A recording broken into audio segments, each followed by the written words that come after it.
കയ്യിലെ വെളുത്തുള്ളി കണ്ടപ്പോൾ നിങ്ങൾ വിചാരിച്ചിട്ടുണ്ടാവും എന്തിനാപ്പോൾ ഇവള് വെളുത്തുള്ളിയും കൈ പിടിച്ച് നിൽക്കണമെന്നല്ലേ. ഒന്നുമല്ല എൻ്റെ പൊന്നു മക്കളെ, ഉപ്പാക്ക് ഒരേ ഒരു ആഗ്രഹം, ഉപ്പ തന്നെ ഉണ്ടാക്കുന്ന സ്പെഷ്യൽ ചമ്മന്തിയും കൂട്ടി ചോറുണ്ണണമെന്ന്. ഞാൻ പറഞ്ഞതാ ഞാനുണ്ടാക്കി തരാന്ന്. അത് പറ്റൂല, ഞാനുണ്ടാക്കുന്ന ചമ്മന്തിന്റെ ടേസ്റ്റ് നീ ഉണ്ടാക്കിയാൽ കിട്ടൂല എന്നും പറഞ്ഞ് ഇറങ്ങി പുറപ്പെട്ടതാ. എന്നാ പിന്നെ ആയിക്കോട്ടെ, നിങ്ങൾ തന്നെ ഉണ്ടാക്കിക്കോളി, ഞാൻ ഹെൽപ്പ് ആക്കണമെങ്കിൽ ഹെൽപ്പാക്കി തരാമെന്നും പറഞ്ഞ് അതിൽക്ക് ആവശ്യമുള്ള സാധനങ്ങളൊക്കെ റെഡിയാക്കി. അതാണ് നിങ്ങൾ എൻ്റെ കയ്യിൽ കണ്ട വെളുത്തുള്ളി.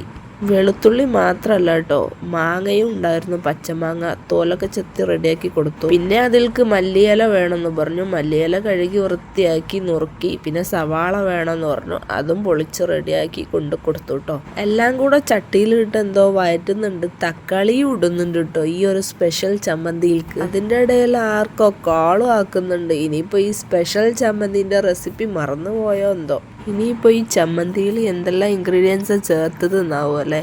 പച്ചമാങ്ങ, തേങ്ങ, ഒരു തക്കാളി, 2 പച്ചമുളക്, സവാള, വെളുത്തുള്ളി, മല്ലിയില, ആവശ്യത്തിന് ഉപ്പ്, ഇതെല്ലാം ആണ് കേട്ടോ ഇതിലേക്ക് ചേർത്തിട്ടുള്ള ഇൻഗ്രീഡിയൻസ്. അവസാനം എല്ലാം കൂടെ മിക്സിയിലേക്ക് ഇടുന്നുണ്ട്.